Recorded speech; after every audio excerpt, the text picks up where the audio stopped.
Friends, welcome back to 8.0. നമ്മുടെ YouTube ചാനലിലേക്ക് എല്ലാവർക്കും വേണ്ടി സ്വാഗതം. ഇന്നത്തെ എപ്പിസോഡിൽ നമ്മൾ മൊമെന്റ് ഓഫ് ഇനേർഷ്യ എന്താണെന്നാണ് ചെക്ക് ചെയ്യാൻ പോകുന്നത്. അപ്പോൾ റൊട്ടേഷൻ മോഷനുമായിട്ട് ബന്ധപ്പെട്ടിട്ടുള്ള കൂടുതൽ വീഡിയോസൊക്കെ നമ്മുടെ യൂട്യൂബ് ചാനലിലേക്ക് അപ്ലോഡ് ചെയ്യുന്നതും അതുപോലെ തന്നെ അതിനെ കറക്റ്റ് ആയിട്ടുള്ള പ്ലേലിസ്റ്റ് ആക്കിയിട്ട് മാറ്റുന്നതുമായിരിക്കും. അപ്പോൾ ഇന്നത്തെ എപ്പിസോഡിൽ നമുക്ക് റൊട്ടേഷൻ മോഷനുമായിട്ട് ബന്ധപ്പെട്ട് വരുന്ന സംഭവമാണ് മൊമെന്റ് ഓഫ് ഇനേർഷ്യ. അപ്പോൾ ഫിസിക്സിൽ ഇതിനെപ്പറ്റി കുറേ കാര്യങ്ങളൊക്കെ പഠിക്കാനുണ്ട്. അപ്പോൾ മൊമെന്റ് ഓഫ് ഇനേർഷ്യ പഠിച്ച ഒരാളാണെങ്കിൽ ആദ്യം തന്നെ മനസ്സിൽ വരുന്ന ഒരു ഇക്വേഷൻ ആയിരിക്കും I = mr². ഇതിൽ m മാസിനെയും r റേഡിയസിനെയും I മൊമെന്റ് ഓഫ് ഇനേർഷ്യ എന്ന് സൂചിപ്പിക്കുന്നത്. ഇനേർഷ്യ എന്നുള്ള വാക്ക് എല്ലാവരും കേട്ടിട്ടുണ്ടാവും. അത് ന്യൂട്ടൻ്റെ ഫസ്റ്റ് ലോ ഓഫ് മോഷനിൽ വിശദീകരിക്കുന്നുണ്ട്. ഒരു വസ്തുവിന് ഒരു ബാഹ്യബലം അനുഭവപ്പെടുന്നില്ലെങ്കിൽ അതിൻ്റെ സ്റ്റേറ്റ് ഓഫ് മോഷനിലാണ് സ്റ്റേറ്റ് ഓഫ് മോഷനിലും സ്റ്റേറ്റ് ഓഫ് റെസ്റ്റിലാണെങ്കിൽ ആ സ്റ്റേറ്റ് ഓഫ് റെസ്റ്റിലും തുടരാനുള്ള ഒരു ടെൻഡൻസി ഉണ്ടാവും. അതിന് നമ്മൾ ഇനേർഷ്യ എന്ന് പറയുന്നത്, അതായത് ജഡത്വം. ഇനി ലീനിയർ മോഷൻ, റൊട്ടേഷൻ മോഷൻ, ഈ രണ്ട് തരത്തിലുള്ള മോഷൻസാണ് പൊതുവെ നമ്മൾ കോൺസിഡർ ചെയ്യുന്നത്. അപ്പോൾ ഇതിൽ ലീനിയർ മോഷൻ ആണെങ്കിൽ ഒരു പന്ത് നമ്മൾ ഒരു പ്ലെയിനിൽ ഉരുട്ടി വിട്ടാൽ ആ പന്തിന് സംഭവിക്കുന്നത് എന്താണ്? ഒരു ലീനിയർ മോഷനാണ്.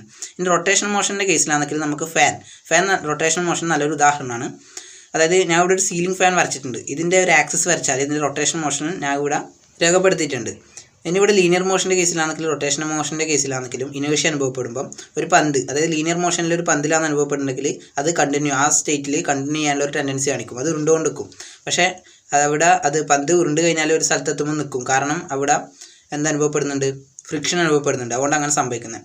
റൊട്ടേഷൻ മോഷൻ്റെ കേസിലാണെങ്കിൽ ഫാൻ ഓഫാക്കി കഴിഞ്ഞാൽ ആ ഫാൻ റൊട്ടേറ്റ് ചെയ്തുകൊണ്ട് നിൽക്കും. കാരണം അതിന് റൊട്ടേറ്റ് ചെയ്യാനുള്ള ടെൻഡൻസി കിട്ടുന്നുണ്ട്. ആ ടെൻഡൻസിക്ക് കാരണം അവിടെ ഉണ്ടാകുന്ന ഇനേർഷ്യയാണ്. അപ്പം നമ്മളിവിടെ മനസ്സിലാക്കിയ കാര്യം വെച്ചാൽ എഴുതിയാൽ ലീനിയർ മോഷൻ്റെ കേസിൽ ഇനേർഷ്യ ഉണ്ട്, അതുപോലെ തന്നെ റൊട്ടേഷൻ മോഷൻ്റെ കേസിൽ ഇനേർഷ്യ ഉണ്ട്. ഇവിടെ റൊട്ടേഷൻ മോഷൻ്റെ കേസിൽ ഉണ്ടാകുന്ന ഇനേർഷ്യനെ നമ്മൾ മൊമെന്റ് ഓഫ് ഇനേർഷ്യ എന്ന് വിളിക്കും. അപ്പോൾ റൊട്ടേഷൻ മോഷൻ, അതായത് റൊട്ടേഷൻ ഇനേർഷ്യ ആണ് മൊമെന്റ് ഓഫ് ഇനേർഷ്യ. അതിനുശേഷം അതിൻ്റെ ഇക്വേഷൻ നമ്മൾ പറഞ്ഞു I = mr² ആണ്. ഇവിടെ ഫാനിൻ്റെ കേസ് എടുത്താൽ ഇവിടെ മാസ് എടുക്കുന്നത് ഫാനിൻ്റെ മാസും റേഡിയസ് ഞാൻ ഇവിടെ വരച്ച് അടയാളപ്പെടുത്തിയിട്ടുണ്ട്. അതാണ് അവിടുത്തെ റേഡിയസും വരിക. ന്യൂട്ടൻ്റെ ഒന്നാം ചലന നിയമം പ്രകാരം എന്താണ് ഇനേർഷ്യ നമ്മൾ മനസ്സിലാക്കി. പൊതുവെ ഇനേർഷ്യനെ കൊണ്ട് മീൻ ചെയ്യുന്നത് വെച്ചാൽ റെസിസ്റ്റൻസ് ടു ചേഞ്ച് എന്ന് പറയാൻ പറ്റും. അതായത് മാറ്റത്തിനായുള്ള ഒരു പ്രതിരോധം. എന്താ ഇതിനെക്കൊണ്ട് ഉദ്ദേശിക്കുന്നത്? ബോഡി ഒരു സ്റ്റേറ്റിൽ കണ്ടിന്യൂ ചെയ്യുകയാണെങ്കിൽ ആ സ്റ്റേറ്റിൽ കണ്ടിന്യൂ ചെയ്യാനുള്ള ഒരു ടെൻഡൻസി കാണിക്കും. അതായത് അവിടെ ഒരു റെസിസ്റ്റൻസ് ഉണ്ട്, ഒരു പ്രതിരോധമുണ്ട്. ആ പ്രതിരോധത്തിന് നമ്മൾ നീക്കണമെങ്കിൽ നമുക്കൊരു ബാഹ്യബലം, അതായത് എക്സ്റ്റേണൽ ഫോഴ്സ് അപ്ലൈ ചെയ്യേണ്ടി വരും. എന്നാൽ മാത്രമേ ആ ബോഡിക്ക് ഇപ്പോൾ കണ്ടിന്യൂ ചെയ്യുന്ന അവസ്ഥയിൽ നിന്ന് മാറിയിട്ട് വേറൊരു അവസ്ഥയിലേക്ക് പോകാൻ പറ്റുള്ളൂ. അപ്പോൾ അതാണ് ആ വാക്കിൻ്റെ അർത്ഥം. ഇനി നമുക്ക് ചെക്ക് ചെയ്യേണ്ടത് വെച്ചാൽ ലീനിയർ മോഷനിലുള്ള മാസിൻ്റെ അനലോഗ് ആയിട്ടാണ് റൊട്ടേഷൻ മോഷനിൽ മൊമെന്റ് ഓഫ് ഇനേർഷ്യ വരുന്നത്. അപ്പോൾ എന്താണ് അനലോഗ് എന്നുള്ള വാക്കിൻ്റെ മീനിങ്? ഇവിടെ അനലോഗ് എന്ന് വെച്ചാൽ സദൃശ്യം, സാമ്യം, ഈ രീതിയിലുള്ള അർത്ഥങ്ങളാണ് അതിന് വരുന്നത്. അതായത് ലീനിയർ മോഷനിൽ നമ്മൾ മാസ് എടുത്തു കഴിഞ്ഞാൽ റൊട്ടേഷൻ മോഷനിൽ അതായത് ആ മാസിന് കറസ്പോണ്ടിങ് ആയിട്ട് നമുക്ക് ലഭിക്കുന്നത് മൊമെന്റ് ഓഫ് ഇനേർഷ്യ ആയിരിക്കും. അതായത് ലീനിയർ മോഷനിലെ മാസിന് സമാനമായിട്ട് അഥവാ അനലോഗായിട്ട് റൊട്ടേഷൻ മോഷനിൽ വരുന്നത് മൊമെന്റ് ഓഫ് ഇനേർഷ്യ ആണ്. ലീനിയർ മോഷനിൽ ഒരു ബോഡി എടുത്തു കഴിഞ്ഞാൽ ആ ബോഡിക്ക് മാസ് മാത്രമല്ല ഉണ്ടാവുക, അതിന് വെലോസിറ്റി ഉണ്ടാവും, ആക്സലറേഷൻ ഉണ്ടാവും, അങ്ങനെ പലതരത്തിലുള്ള പ്രതിഭാസങ്ങൾ അതിൽ സംഭവിക്കും. അപ്പോൾ ലീനിയർ മോഷനിൽ ഒരു ബോഡീൻ്റെ വെലോസിറ്റി എടുത്തു കഴിഞ്ഞാൽ അതേ ബോഡി റൊട്ടേഷൻ മോഷനിലാണെങ്കിൽ അതിൻ്റെ വെലോസിറ്റീനെ നമ്മൾ റൊട്ടേഷൻ മോഷനിൽ എടുക്കുമ്പം ആ വെലോസിറ്റി ആംഗുലാർ വെലോസിറ്റി ആയിട്ട് മാറും. അതിനെ ഗ്രീക്ക് ലെറ്റർ ഒമേഗ എന്നുള്ള ഒരു ലെറ്റർ കൊണ്ടാണ് സൂചിപ്പിക്കുന്നത്. അപ്പോൾ ഇനി നമുക്ക് മൊമെന്റ് ഓഫ് ഇനേർഷ്യ, അതായത് I = mr² എന്ന ഇക്വേഷനിലേക്ക് കടക്കാം. അതായത് അതിൻ്റെ ഡെറിവേഷനിലേക്ക് കടക്കാം.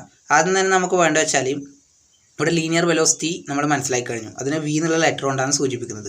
അത് റൊട്ടേഷൻ മോഷനിലാണെങ്കിൽ അത് ആംഗുലാർ വെലോസിറ്റി ആകും. അതിന് ഒമേഗ എന്നുള്ള ഗ്രീക്ക് ലെറ്റർ ഉപയോഗിച്ചിട്ടാണ് നമ്മൾ സൂചിപ്പിക്കുന്നത്. ഇനി ലീനിയർ മോഷനിൽ ഒരു ബോഡി മൂവ് ചെയ്യുകയാണെങ്കിൽ, അതേപോലെ തന്നെ റൊട്ടേഷൻ മോഷനിൽ ഒരു ബോഡി മൂവ് ചെയ്യുന്നു.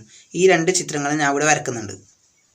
ഇവിടെ നമുക്ക് റൊട്ടേഷൻ മോഷനിൻ്റെ കേസിൽ എടുത്തു കഴിഞ്ഞാൽ അവിടെ ഞാൻ ഒരു ബോൾ, അല്ലെങ്കിൽ ഒരു ബോബിനെ ഞാൻ എന്ത് ചെയ്യുന്നുണ്ട്, ഒരു നൂലിൽ കെട്ടിട്ട് കറക്കുന്നുണ്ട്. അത് കറങ്ങുമ്പം ഒരു സർക്കുലർ പാത്തിലാണ് അത് കറങ്ങുക.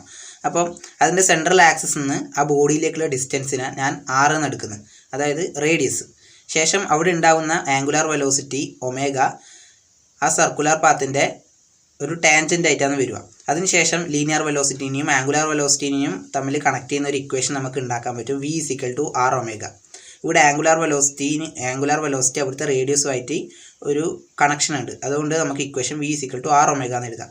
ശേഷം കൈനറ്റിക് എനർജി, അതായത് ലീനിയർ മോഷനിലെ കൈനറ്റിക് എനർജി, അതിന് നമുക്ക് ½ mv² എന്ന് എഴുതാം, അതായത് ½ mv². അപ്പോൾ ഇവിടെ Vക്ക് പകരം നമുക്ക് എന്ത് ചെയ്യുക, r⍵ എന്നുള്ള ടേം ഇട്ട് കൊടുക്കാം. അപ്പം 1/2 × m × r² × ω² എന്ന് പറഞ്ഞ ടേം കിട്ടും. നമ്മളിവിടെ ലീനിയർ മോഷനിൽ കൈനറ്റിക് എനർജി കാണുമ്പം ശ്രദ്ധിക്കേണ്ട ഒരു കാര്യമുണ്ട്. അതായത് ഇവിടെ എടുത്തിരിക്കുന്ന ബോഡീനെ നമ്മൾ റൊട്ടേറ്റ് ചെയ്യിപ്പിക്കുകയാണെങ്കിൽ, അല്ലെങ്കിൽ അത് ലീനിയർ മോഷനിൽ ഏത് മോഷനിലായിക്കോട്ടെ, അതിലിപ്പം ഡിസ്ട്രിബ്യൂഷൻ, അതായത് മാസിൻ്റെ ഡിസ്ട്രിബ്യൂഷൻ നമ്മൾ നോക്കണം. അതിൽ ഡിസ്ക്രിയേറ്റ് മാസ് ഡിസ്ട്രിബ്യൂഷൻ ആണെങ്കിൽ നമ്മളിപ്പോൾ ഒരു ബോഡി ഇവിടെ വരക്കുന്നുണ്ട്.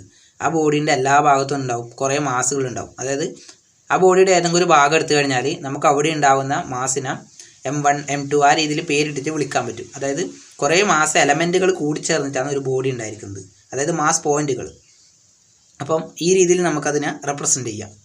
അതായത് M1 M2 M3 അങ്ങനെ Mn വരെ, അതായത് Mn കൊണ്ട് ഇൻഫിനിറ്റി ടൈം വരെയാണ് സൂചിപ്പിക്കുന്നത്. ആ രീതിയിൽ അതിൽ മാസ് ഡിസ്ട്രിബ്യൂട്ടഡ് ആയിരിക്കും.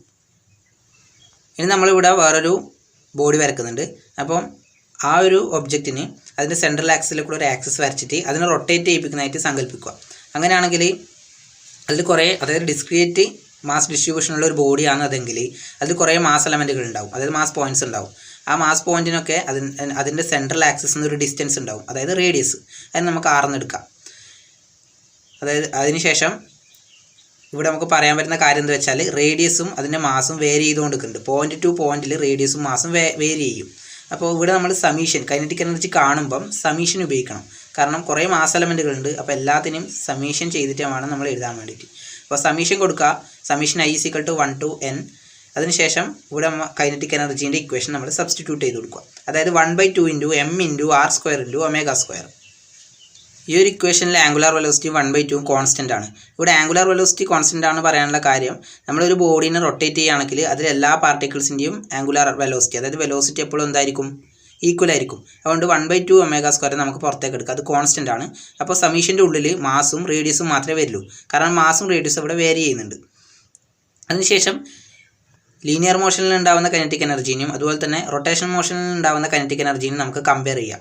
ഇവിടെ ലീനിയർ മോഷനിലുള്ള വെലോസിറ്റിക്ക് v² കറസ്പോണ്ടിങ് ആയിട്ട് റൊട്ടേഷൻ മോഷനിൽ നമുക്ക് എന്ത് കിട്ടി, ആംഗുലാർ വെലോസിറ്റി, അതായത് ω² കിട്ടുന്നുണ്ട്. പക്ഷേ മാസിന് കറസ്പോണ്ടിങ് ആയിട്ട്, ലീനിയർ മോഷനിലെ മാസിന് കറസ്പോണ്ടിങ് ആയിട്ട് നമുക്ക് റൊട്ടേഷൻ മോഷനിൽ കിട്ടുന്നത് mr² എന്ന് പറയുന്നൊരു ടേമാണ്. ഈ mr² നമ്മൾ എന്ത് വിളിക്കുന്നത്, മൊമെൻറ്റ് ഓഫ് ഇനേർഷ്യ എന്ന് വിളിക്കുന്നത്. തിയോററ്റിക്കലി നമ്മൾ ഈ കൺസെപ്റ്റിനെ പറയുകയാണെങ്കിൽ ലീനിയർ മോഷനിലുള്ള മാസിൻ്റെ അനലോഗായിട്ടാണ് ഇവിടെ ആര് വന്നത്, റൊട്ടേഷൻ മോഷനിൽ മൊമെൻറ്റ് ഓഫ് ഇനേർഷ്യ പറയുന്നൊരു ടേം വന്നത്. അതായത് ലീനിയർ മോഷനിലുള്ള മാസിന് സാമ്യമായിട്ട് റൊട്ടേഷൻ മോഷനിൽ നമുക്ക് എന്ത് കിട്ടി, മൊമെൻറ്റ് ഓഫ് ഇനേർഷ്യ അഥവാ I = mr² എന്ന് പറയുന്നൊരു ടേം കിട്ടി. ഇവിടെ നമ്മൾ നടത്തിയ ഡെറിവേഷനിൽ നമുക്ക് മനസ്സിലാക്കാൻ പറ്റുന്നത് വെച്ചാൽ ലീനിയർ മോഷനിലുള്ള മാസിൻ്റെ അനലോഗായിട്ടാണ് റൊട്ടേഷൻ മോഷനിൽ മൊമെൻറ്റ് ഓഫ് ഇനേർഷ്യ വരുന്നത് നമുക്ക് മനസ്സിലാക്കാം. അതേപോലെ ഈ ഡെറിവേഷൻ്റെ ഔട്ട്കം ആയിട്ട് നമുക്ക് കിട്ടുന്നത് വെച്ചാൽ ലീനിയർ കൈനറ്റിക് എനർജി 1/2 × mv²ഉം ആംഗുലാർ കൈനറ്റിക് എനർജി 1/2 Iω² ആണ്. ശരിക്കും പറഞ്ഞാൽ മൊമെൻറ്റ് ഓഫ് ഇനേർഷ്യക്ക് വേണ്ടിയിട്ടുള്ള ഒരു ഡെറിവേഷൻ അല്ല ഇത്. ഇതിൽ കൈനറ്റിക് എനർജീൻ്റെ ഡെറിവേഷൻ ആയത്. പക്ഷേ ഈ ഡെറിവേഷനിൽ നമുക്ക് മാസിൻ്റെ അനലോഗായിട്ടാണ് റൊട്ടേഷൻ മോഷനിൽ മൊമെൻറ്റ് ഓഫ് ഇനേർഷ്യ വന്നതെന്ന് തെളിയിക്കാൻ പറ്റുന്ന വിധത്തിലുള്ളൊരു ഡെറിവേഷൻ ആയതുകൊണ്ടാണ് ഞാനത് ഇവിടെ ചെയ്തത്. ഇനി അടുത്തൊരു എപ്പിസോഡിൽ നമുക്ക് ഡിസ്ക്രിയേറ്റ് മാസ് ഡിസ്ട്രിബ്യൂഷൻ എന്താണെന്നും കണ്ടിന്യൂസ് മാസ് ഡിസ്ട്രിബ്യൂഷൻ എന്താണെന്നും പരിചയപ്പെടാം. ഇന്നത്തെ എപ്പിസോഡിൽ ഞാൻ ഡിസ്ക്രിയേറ്റ് മാസ് ഡിസ്ട്രിബ്യൂഷൻ എന്നാണെന്ന് കുറച്ച് പറഞ്ഞിട്ടുണ്ട്. പക്ഷേ അതിൻ്റെ ഡീറ്റെയിൽസ് നമ്മൾ അടുത്ത എപ്പിസോഡിൽ പറയും. അടുത്തൊരു എപ്പിസോഡിൽ ഇതിൽ നല്ല കണ്ടൻറ്റുള്ള വീഡിയോകളായിട്ട് നമ്മൾ വീണ്ടും തിരിച്ചെത്തുന്നതായിരിക്കും. നമ്മളെ യൂട്യൂബ് ചാനൽ സബ്സ്ക്രൈബ് ചെയ്തിട്ടില്ലാത്തവരാണെങ്കിൽ സബ്സ്ക്രൈബ് ചെയ്യുമെന്നും അതുപോലെ തന്നെ സപ്പോർട്ട് ചെയ്യുമെന്നും വീഡിയോ ഇഷ്ടപ്പെട്ടിട്ടുണ്ടെങ്കിൽ ലൈക്ക് ചെയ്യുമെന്നൊക്കെ പ്രതീക്ഷിക്കുന്നു. അടുത്തൊരു വീഡിയോയിൽ നമുക്ക് വീണ്ടും കണ്ടുമുട്ടാം. So it's me Vishnu Cheruvakkara signing of.